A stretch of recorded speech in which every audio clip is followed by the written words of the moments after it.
You're listening to the Whole Hog Sports Podcast. And now, here's your host, Matt Jones.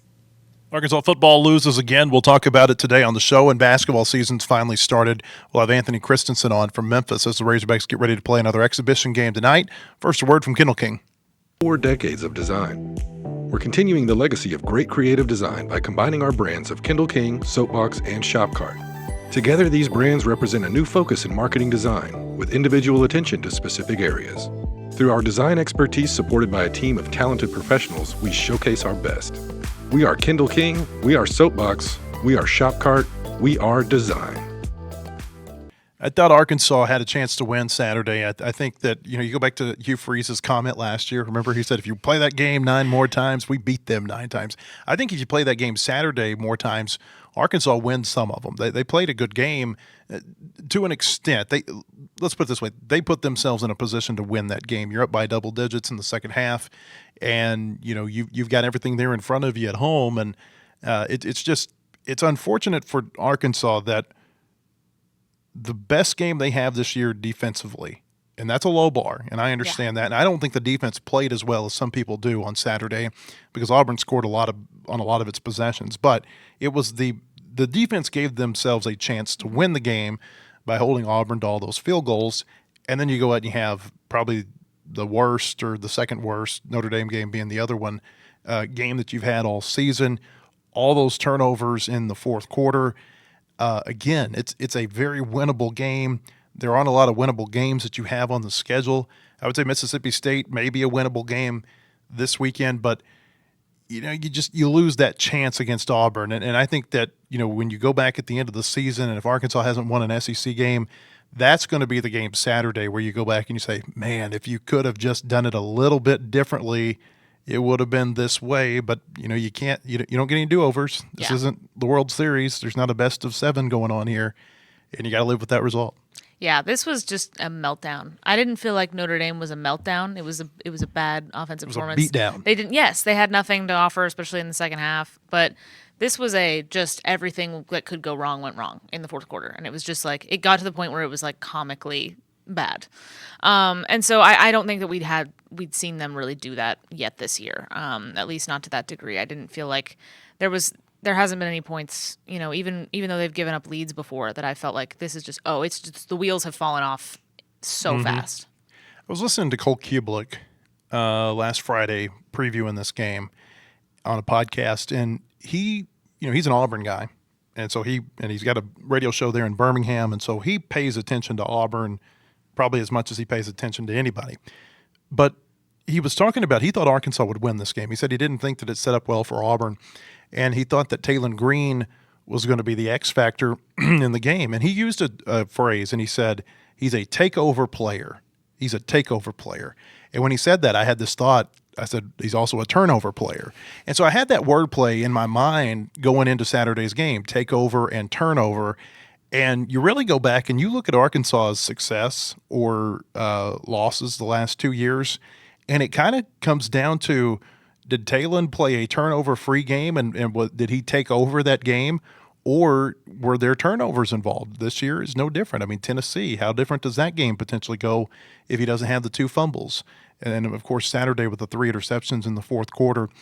We just see this with him. Every time that it feels like he's taken a step and he's not that player that we were hesitant that he would be going into the season, there's like this it reverts back to an old habit.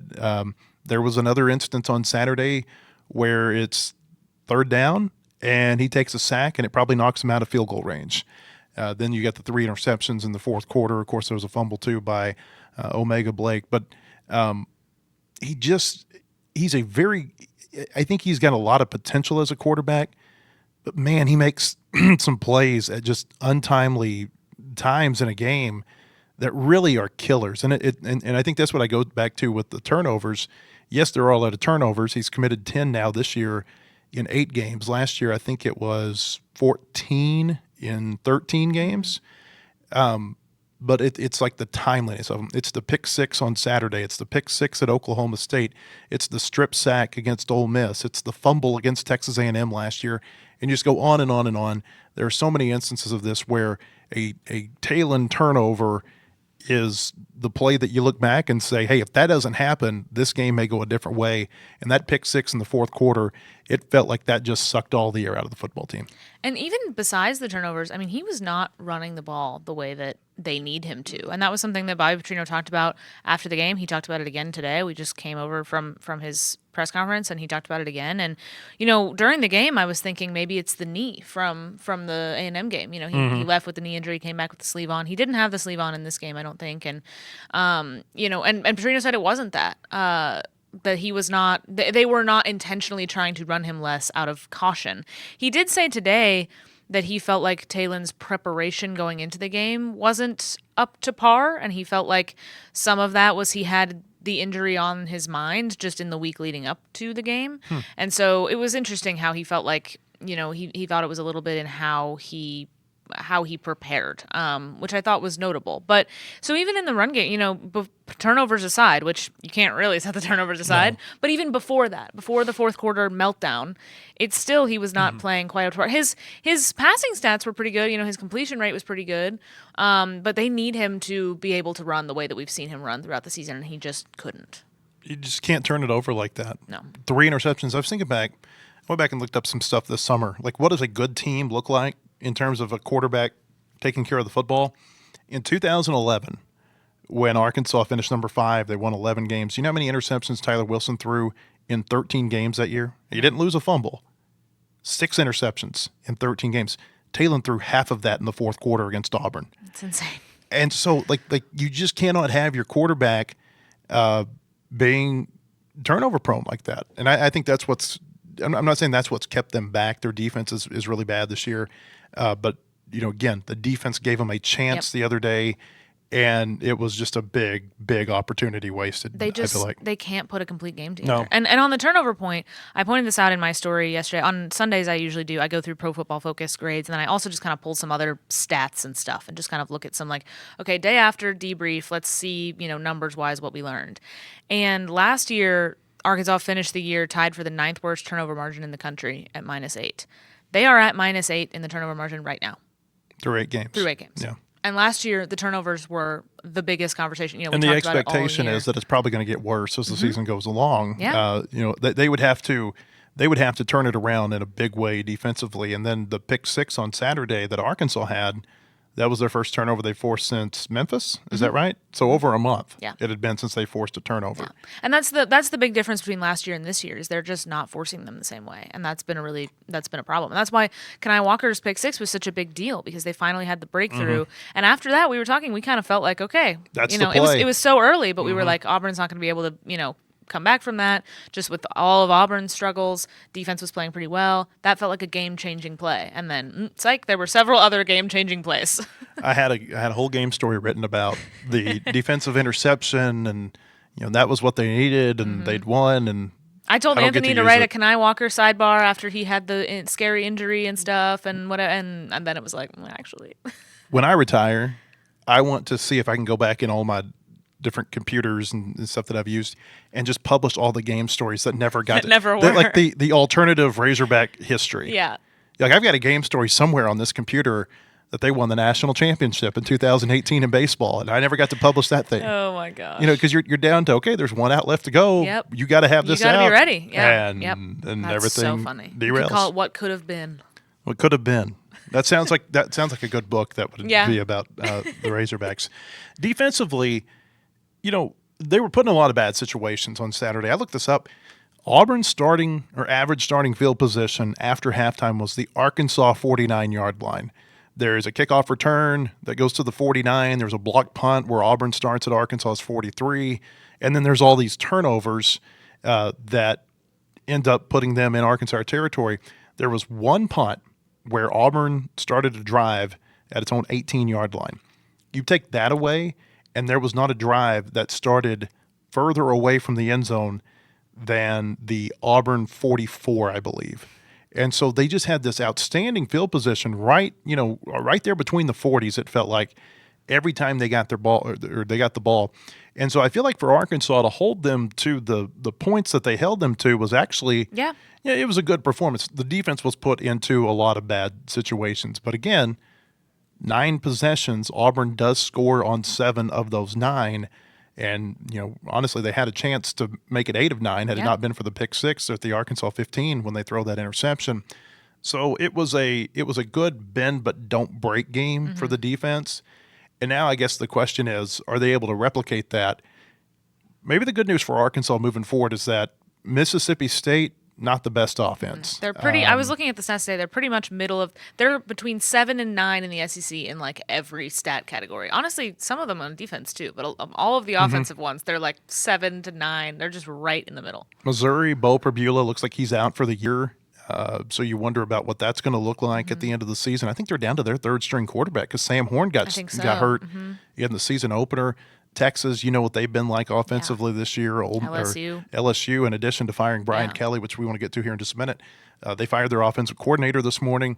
So these are not the same offenses as they're going to see over the last 4 or 5 weeks that they saw the previous 4 or 5 weeks. But again, I don't know how many times Arkansas can replicate that kind of performance defensively. Yeah, I don't either. And I want to talk about Bobby Petrino because I do too. There's a lot of discussion about, it feels like people, and I mean like fans, people like, just people that are talking about it more pretty casually. It feels like it's like, okay, well, that kills his candidacy. And I hesitate to do that. I hesitate to just go, all right, well, show's over. It's not going to be Bobby. I just don't think we can do that yet. I do think, last week, a week ago, we sat here and I let myself be a prisoner of the moment and be like, hey, maybe Bobby's their best bet. Maybe this is going to work. Maybe they're just going to do it and it works because the vibes were so high at that one time during the Texas A&M game.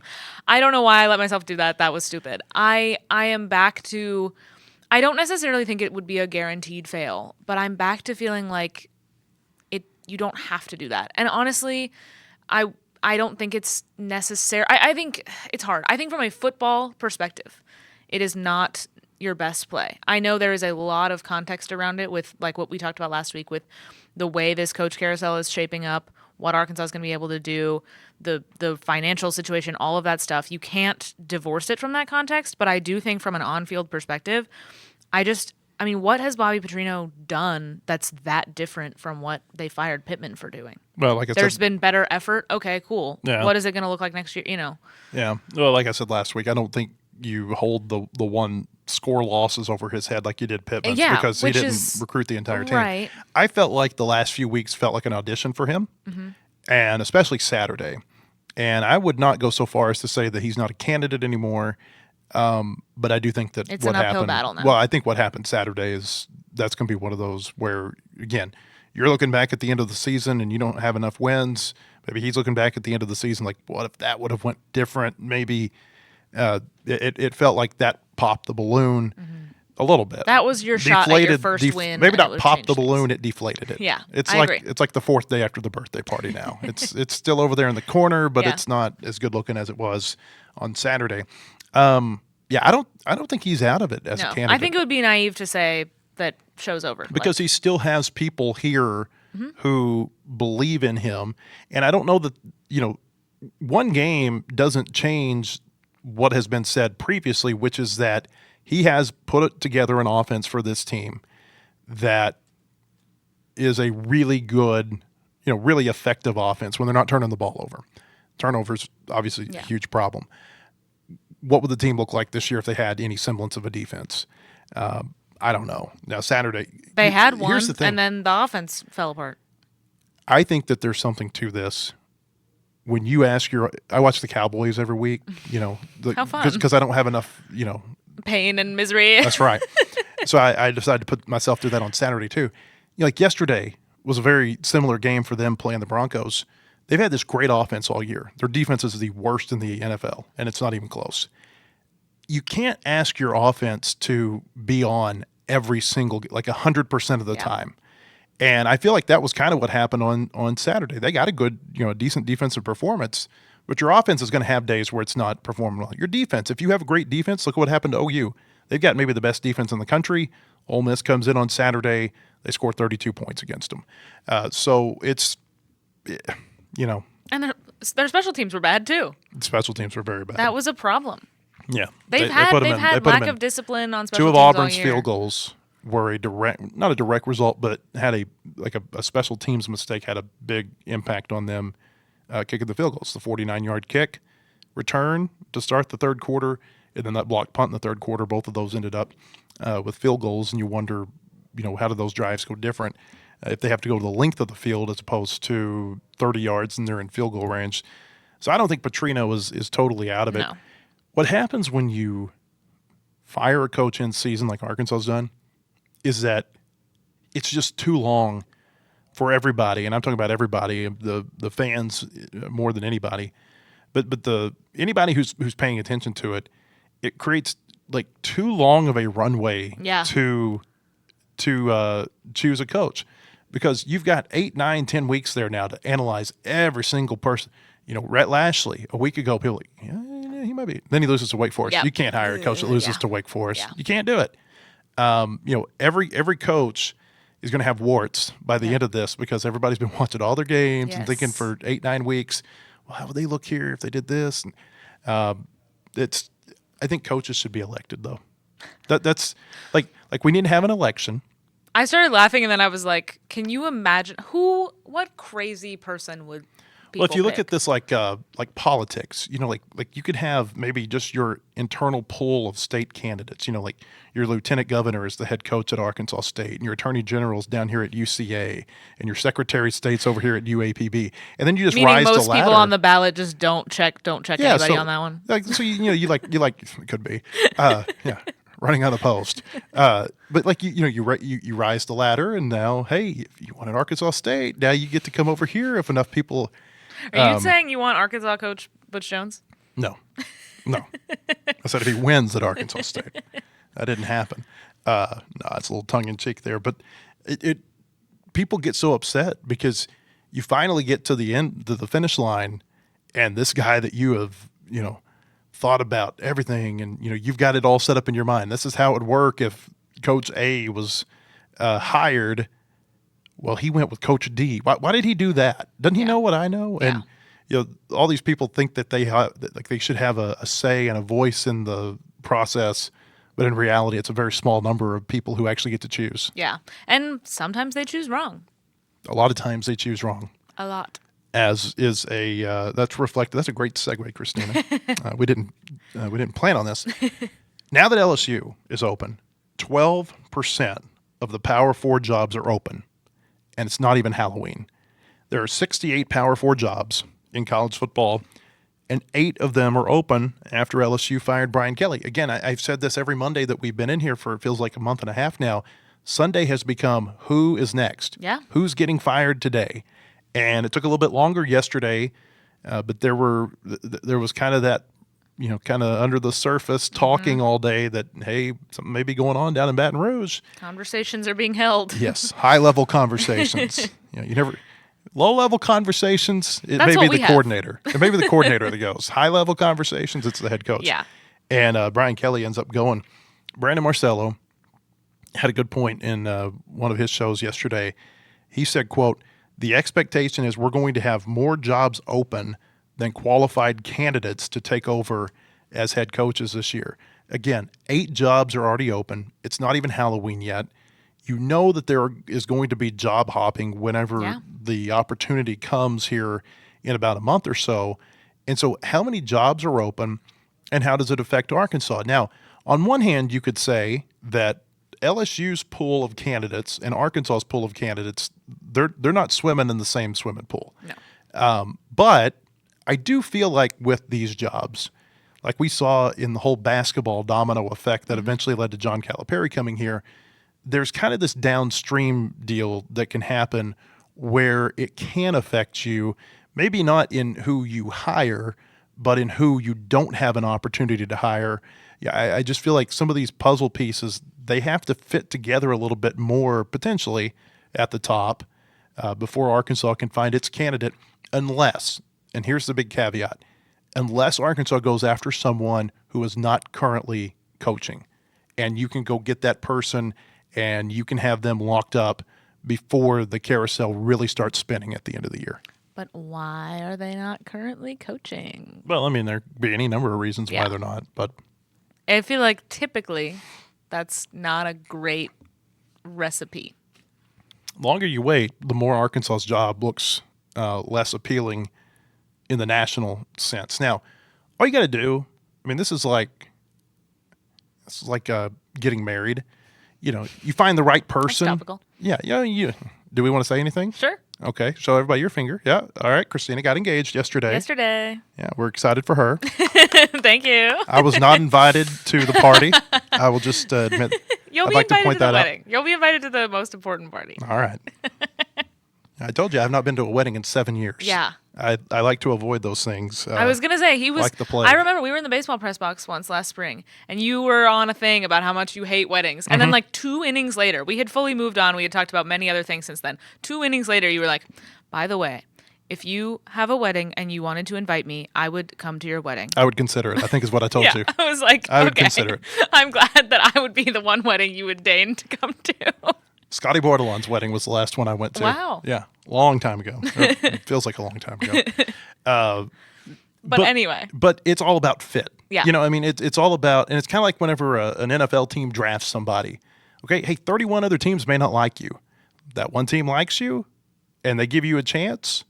Hey, great. I mean, think about everybody. Think about all the great football players who everybody passed on at some point in time. Tom Brady is the one that everybody wants to talk about, 6th round pick of the Patriots. Well, everybody had a chance to draft Tom Brady before the Patriots finally did it. And so, that word fit is really kind of one of the buzzwords that's being thrown around right now. Brian Kelly wasn't a fit at LSU. But if he had won the way they thought he was going to win, nobody would have cared. He won at a fairly decent rate. I mean, but at the level they thought he was I know going what you're to win, saying. So that's the thing. I think a bad fit can make you reach the level of toxicity that you got to with Brian Kelly, but I think a winning cures everything. And if he had won at the level that he was expected to, when he was expected to do it, then I don't think anyone would care that he kind of is not a fun person and has like a fake accent. I don't think people would have cared that much, Yeah. Fit goes both ways. And like we were talking about where Arkansas fits in the conversation of what makes an attractive job. Like Arkansas may be an attractive job to somebody out there right now. Like there may be good coaches that are out there right now who they've always thought, hey, maybe they grew up here. Maybe they went to school here. Maybe they were like Sam Pittman and they grew up near it and had kind of an operational feeling for it. There's somebody out there right now who this would be a very ideal job for them. It's all about, are you able to go out there and identify them by the time that you've got to make a and a then coaching when hire? they get here, can you give them enough to work with? And can is the want to be here enough? It depends on the person, and it depends on what kind of support you give them. But do you need more than just, I'm excited to be here? Because in Sam Pittman, you had a guy who was so excited to be here, and that got him a certain amount of goodwill, but that runs out when you don't win. Yeah. And like we've talked about a million times, Hunter Yurchek said he didn't have what he needed to succeed. So how are you going to set up the next person? I don't know the world totally changed on Sam Pittman's watch. The 100%. COVID, the house settlement, NIL, everything. I mean, I've said this before on here. What he was hired here to do, and the way that you put a football team together in the fall winter of 2019, and how you did it by the time he was like 3 or 4 years into the job, totally different.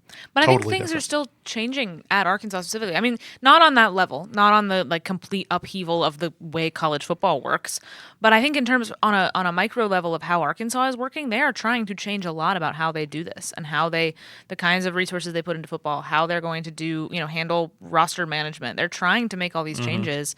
And so, in an effort to kind of get somebody better positioned to succeed. So it's difficult because you want someone who wants to be here because you need that. And I think for Arkansas, people here especially, that matters a lot. And I don't think there's nothing to that. But at the same time, I don't think a desire to be here is enough. There's a lot more that you need. I just think about all the teams that Arkansas is competing against. Like, look what LSU just did. Brian Kelly won 71% of his games. He had a Heisman winner 2 years ago, 2 10-win seasons, a 9-win season. He won 66% of his SEC games, so 2 out of every 3 SEC games, and he still gets sent packing after 3.5 years. Now, I understand why it happened. I watched the game against A&M just like everybody else did the other night, and it was a terrible look for him on the sideline, cussing out anybody after every bad play, and there were plenty of those for LSU. You look at Penn State, what they did with James Franklin. He won 70% of his games, 64% of his Big Ten games, had a Big Ten title, 5 top 10 finishes. They were in the national semifinals last year. Penn State and LSU were both in the top 10 of the AP rankings this month. This month. They were both top 10 teams. Now, should they have been top 10 teams? No, they shouldn't have, but they were. And it's just amazing to me to see how fast those coaches fell out of favor there. And I understand there were some things that, were happening behind the scenes and leading up. It's never just one game that cost you your job or 2 games or whatever. But these are the teams that Arkansas is having to compete against. And you think about Arkansas, they probably kept Sam Pittman around for 2 years too long. I thought he was going to get fired in 2023. I've said that a number of times here. Like, I had the story ready the story that I wrote in 2025 whenever he was fired after the Notre Dame game had a lot of stuff that I had written in 2023. I was that confident at that time that they were going to make a coaching change. Yeah. And so they leave him around for what a lot of people think was a couple of years too long. And here you've got real proactiveness from LSU and Penn State. And there's 15 other teams out there. Texas, apparently Steve Sarkisian, there's rumors that he may be on the hot seat, even though that he's taken them to the national semifinals 2 years in a row, had them in 2 conference championship games the last 2 years. I don't know that I buy that. But now, when you've got LSU paying $53 million potentially for Brian Kelly to go away, and that has to be mitigated, and James Franklin's getting paid $49 million, and that needs to be mitigated to go away from Penn State. The fact that they're even willing to put themselves out there for that much money and take the negative press that they're probably going to take in some instances for cutting a coach who's had some success at their place. And then here you are on the other side in your Arkansas, and you may have held on to your last head coach for 2 years too long. That's a really striking difference. And I don't know, it's it shows me kind of the steep hill. We can talk about finances and everything else, but just that mindset is a steep hill for Arkansas to overcome. Yeah, there's a lot of different ways that, and I think the Penn State and LSU moves, while they weren't entirely unexpected, I do think those are kind of widely seen as pretty, emotional, hasty kind of decisions that were made maybe too soon. Mm-hmm. And we'll see. I mean, it all will depend on what those schools are able to get after this and what their next coaches are able to achieve and whether it works out, basically. It's like a decision to go for it in a game. It looks great if it works. It looks really dumb if it doesn't. So, I mean, we'll see what happens. There are so many different ways that different schools handle these things, and it is, like you said, it's very indicative of where Arkansas is versus where some of these other teams are. And it's not just Arkansas. There's other schools. There's that a are lot in of similar schools situations. that are in the similar, yeah. But boy, when you're, it's like you're swimming in the sea with a bunch of sharks in the SEC, and I don't know that they've got the shark mentality. Yeah. That it takes to survive in that pool. Know that they do either. All right, Christina, appreciate you being here. When Anthony Kristensen's on here in a few minutes, we'll talk Arkansas basketball. They beat Cincinnati the other night at Bud Walton, and they're going to play Memphis tonight over at FedEx Forum. First, another word from Kendall King. 4 decades of design. We're continuing the legacy of great creative design by combining our brands of Kendall King, Soapbox, and Shopcart. Together, these brands represent a new focus in marketing design, with individual attention to specific areas. Through our design expertise supported by a team of talented professionals, we showcase our best. We are Kendall King, we are Soapbox, we are Shopcart, we are design. Hey, welcome back. I want to tell you about our friends at Bentonville Glass. They've been serving their community since 1971. They're committed, professional, and versatile. If you're looking for a quality leader in Northwest Arkansas or looking for skilled craftsmanship, look no further than Bentonville Glass for all your glass market needs with the highest quality products. You can come by and see them at 507 South Main in Bentonville or online at bentonvilleglass.com. I want to tell you, too, that we're going to have Arkansas's assistant baseball coaches, Matt Hobbs, Nate Thompson, and Bobby Warness at the Hogs Illustrated Sports Club. That's going to be Thursday of this week at noon at Home 2 Suites in Springdale. You can still reserve your seat at ozarkstix.com, OZARKSTIX.com for Matt Hobbs, Nate Thompson, and Bobby Warness at the Hogs Illustrated Sports Club on Thursday. That'll be our podcast on Thursday, too, that roundtable conversation we have with the Razorback baseball coaches. We're joined now by Anthony Kristensen. Anthony is going to be in Memphis tonight as the Razorbacks take on Memphis in an exhibition game at FedEx Forum. It's going to be an 8 o'clock tip-off over there in Memphis. First time that John Calipari has been back in Memphis since he left, or first time that he's had a game at Memphis, I should say, since he left for Kentucky following the 2008-2009 season. This game's going to be televised tonight on ESPNU. Of course, the Razorbacks played Cincinnati the other night at Bud Walton Arena, won at 89-61. And as we bring Anthony in now, Anthony, I watched the entire game Friday night, and I knew Arkansas was highly ranked. They're ranked number 14 in the preseason. But I got to tell you what, the athleticism that I saw from them against the Cincinnati team that had played really well against Michigan the week before, that really stood out. It was a 28-point game, but it felt like the distance between those two teams, at least on that night, was a lot further. Yeah, I would agree with that. I think, you mentioned the athleticism. I thought that was definitely on display. And in the backcourt, especially, Darius Acuff had a really nice game. I was really impressed with Malik Thomas as well. There were some bright moments from just about everybody who played for Arkansas that night. And obviously, you don't want to read too much into exhibitions, just because that can get you into some trouble down the line. But it was a promising performance, and I think the biggest thing that you look for in these exhibitions, beyond results, because those are always going to be secondary when the wins and losses don't count towards your actual record. But I think the biggest thing that you want to look for is individual performances, and I thought there were a lot of standout showings in that game. I mean, like I said, Darius Acuff and Malik Thomas, I thought both looked really good. Trevin Brazil had a nice night. Carter Knox, I thought, looked really good in his moments as well. And then there were others too. I thought Billy Richmond looked really nice getting to the rim. I'd like to see him, kind of show off a little bit of that jump shot that that he and the coaching staff has talked about in the off season. But maybe we'll get a little bit of that tonight since he's playing at in his hometown. But yeah, there was a lot of good individual performances. I thought there were some good, especially on the defensive end, there were some good sequences as well. So like I said, reading too much into exhibitions can get you into trouble. But when you're looking into individual performances, particularly from freshmen and guys who are new to a program, new to a team, I think there's a lot to like there for Arkansas for sure. I think it's a good sign that whenever you get defensive buy-in in an exhibition game, but especially when you get defensive buy-in from the freshmen like they had in this game. You mentioned Thomas and Acuff. I thought Isaiah Sealy had some really good defensive moments too. I mean, there was a defensive buy-in from this team in an exhibition game when you don't always see that. And then, again, for it to happen from freshmen. Yeah, no, for sure. And, that was defense was kind of the team's biggest, strength last season. I think they finished 18th, I want to say, in adjusted defensive efficiency at KenPom. So for me, it was a big question to see if they could meet or even better that mark kind of going into this season.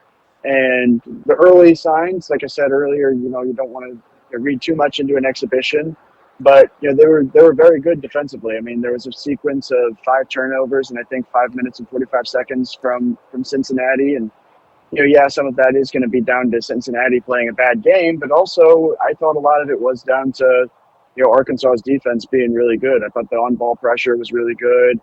There's some moments of full court press that Cincinnati struggled with, and I think Arkansas's length and size caused them problems as well. Obviously, Arkansas has a lot of good size of position. Darius Acuff's got some size, Malik Thomas, and obviously the front court guys are all big and long and all that. So you have all of those tools, and then the defense as well. I mean, there was a lot of effort plays too. I mean, I don't remember if it was Acuff or Thomas and Carter Knox running for something in the second half that led to a basket on the other end. But there was a lot of good buy-in.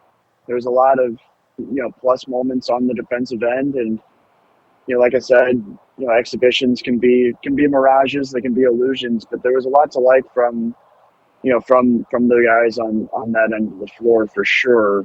And I'm intrigued to see how they do tonight against a Memphis team that's you expect them to be physical, you expect them to play hard, expect them to play tough nose, just because that's kind of what Memphis has been under Penny Hardaway. But yeah, I'm intrigued to see how they look tonight against, I think, a more physical team. But yeah, there's certainly a lot to like from that first exhibition for sure. Talking about mirages, the number of dunks that Arkansas had the other night. I mean, is this team going to be that high flying? We'll see. We'll see. I think Trevor Brazil got asked about that, and he said the exact same thing. Said, we'll see. Obviously, it's an exhibition, and sometimes those don't always pan out, and you're not going to see the exact same team. But I'll tell you, it was fun to watch. I mean, the first basket Arkansas scored in the night was an alley-oop from Darius Acuff to Trevor Brazil, and I think that's a combination you could see a lot throughout the season. I think Billy Richmond had a few dunks as well, and things of that nature. But yeah, I mean, I think the biggest thing when you're talking about dunks and all that, I think is the athleticism. I think they added a lot of athleticism, particularly in the front court. I don't think Zvonimir Ivisic was necessarily the world's greatest athlete. Not that he was a bad player by any means, but he's not a guy you're going to see flying around the way you do with Trevor Brazil or Malik Ewan or Nick Bringle. I think you had more of that with Jonas Adu, but he's not. He wasn't as fast or as mobile as Malik Ewan or Nick Bringle. So I think that's kind of where a lot of that comes from. And I know the front court didn't put up a ton of points in that game against Cincinnati, but I think that's where some of that kind of comes from. And yeah, I mean, I'm intrigued to see how it goes, but I'm not sure that I'll predict that they have 300 dunks a night or whatever it was they had against Cincinnati. And maybe some of that also was Cincinnati kind of being ready to be done with the game once it had gotten out of hand. Because I mean, it's an exhibition; it doesn't count when you're losing by 30 on the road. It's kind of like, can we get out of here? Maybe, but no, there was plenty to like on that front as well. How much do you think Calipari is looking forward to this game tonight? He said he's going to have a ton of his former Memphis players in attendance. Yeah, I think he's excited. I mean, I asked him about it after the Cincinnati game on Friday, and he went on a pretty long tangent just talking about different things, be it the guys he's going to have there, the guys who are going to send in videos because they can't be there, or the friends he's going to see, the friends that he and Ellen, his wife, are going to see, and just being back in a city that he loves. So I think it's going to be exciting. I know he posted a photo of the shoes he's going to wear, which they look pretty cool. There's the names of all of his former players on there, with the Memphis logo on them as well. I'm not sure you can get away with that during a regular season game, but it is what it is. But it's fun, right? I mean, that's what a lot of these exhibitions are for. I mean, it's also going to go to a good cause with St. Jude's and everything. So, there's a lot, outside of just the basketball aspects of it that are going to be fun. Obviously, it's going to be two teams that are expected to be good going into the season playing. But then for him personally, I think, there's a lot to look forward to. I mean, when he first left, there was, it was a little bit of, a little bit dicey, maybe a little bit, not necessarily the cleanest breakup, but time has passed, and I think a lot of people in Memphis are excited that he's gonna be there. All of his former teammates or team players are gonna be there, and there's a lot to like, from that era of Memphis men's basketball. So I think he's excited, and I think a lot of people around the city of Memphis are excited too. So I think it's going to be a fun event. You're going to call. You might want to ignore that. You got talking about all the former Memphis players, and just the connection, and this has kind of become one of his calling cards here in the last few years. Is now that he's been coaching for so long, you've got generations of families that he's had a connection with, and you got two players on this Arkansas roster in DJ Wagner and Billy Richmond, whose dads played for him at Memphis. That adds kind of an interesting layer to this game too. Yeah, no, and we talked to Billy a little bit before the Cincinnati game, and he seemed excited to get to play in Memphis. He's from Memphis, so there is some excitement from him there. We didn't get to talk to DJ, unfortunately, but Billy's excited. I'm sure DJ is excited to play in the arena that their dads played in, and it'll be fun. I think the last time Memphis played in Bud Walton, I want to say, Billy Richmond's dad was the leading scorer in that game. Shout out Matt Byrne for providing that stat. But yeah, I think that's correct. But yeah, there's a lot of excitement there. It's a cool aspect of things. I think I'd heard Gary Parrish talk a little bit about how he used to cover Memphis, and he's known Billy Richmond since he was an infant, and now here he is playing college basketball, which is pretty cool. And I guess it kind of speaks to John Calipari's staying power in college basketball. The fact that he's had success for as long as he's had, and is now coaching his his kids, I guess is the best way to put it. So yeah, there'll be a lot of it'll be a lot of fun for those guys, I'm sure. Hey, before we get you out of here, you cover soccer for us too. The Razorbacks soccer team won the SEC yesterday with a 3-1 win over Oklahoma. That's 5 SEC championships now for them in the last 7 seasons. I feel like this one, when you think about, they don't have the star player on this team, and they've had a lot of injuries with this team, and they lost a lot of players from last year's team. I feel like if you were to get Colby Hale one-on-one, and after the season, he might tell you that this was his most gratifying SEC championship run. I just wonder what you think about what they've been able to accomplish to this point. Yeah, I mean, anytime you win a championship, it's going to be a big deal, right? But I mean, you look at, kind of the circumstances surrounding this one. I mean, they've had 5 players who are out with season-ending injuries. They don't have. I mean, they lost over 50% of their goals to graduation transfers last season. They've only had, if I'm not mistaken, 1 player get an SEC Weekly award this season, and that was Vailana Tuua, who won Freshman of the Week one week. And I may be forgetting someone, but that's the only one that comes to mind. So, it's been a true team effort. I mean, you look at Keegan Smith, who was the starting goalkeeper coming into the year. She goes down, with some injuries here and there, and now Evelyn Vitale has to step in, and she's been spectacular in goal for Arkansas in a role that she was recruited to be the second choice goalkeeper, and she's kind of been thrust into the first choice spotlight, and she hasn't skipped a beat, and she's been really good for Arkansas in that role. And there's so many others you can point to. I mean, Arkansas lost all of its holding midfielders to season-ending injuries, and you've had to throw in Naya Nurse-White, who was recruited to be an attacker, into a defensive midfield role, and a lot of different situations like that. And they've come out the other end with the title, which is very impressive. And yeah, there's a lot to like about it. Obviously, there's been some moments where they haven't been as consistent as Colby Hill would have liked, and he's talked about that. I mean, the draw at Missouri is one that was talked about a little bit yesterday. The loss at Georgia are 2 games that they would have liked to have had back. But I mean, in the end, to put all of that together with a very new look, fresh team, and to overcome a lot of the things they overcame, and to win a title is it's very impressive. Is it the most gratifying one? I'm not sure. I didn't ask him that. But he did say it was very gratifying. So it was an impressive thing to watch and to cover, just because, I mean, it was a different player who stepped up from time to time. I mean, you look at, like I mentioned, Evelyn Vitale stepping into the goalkeeper role, or, different forwards stepping up at different moments, or different midfielders or defenders or whoever it may be.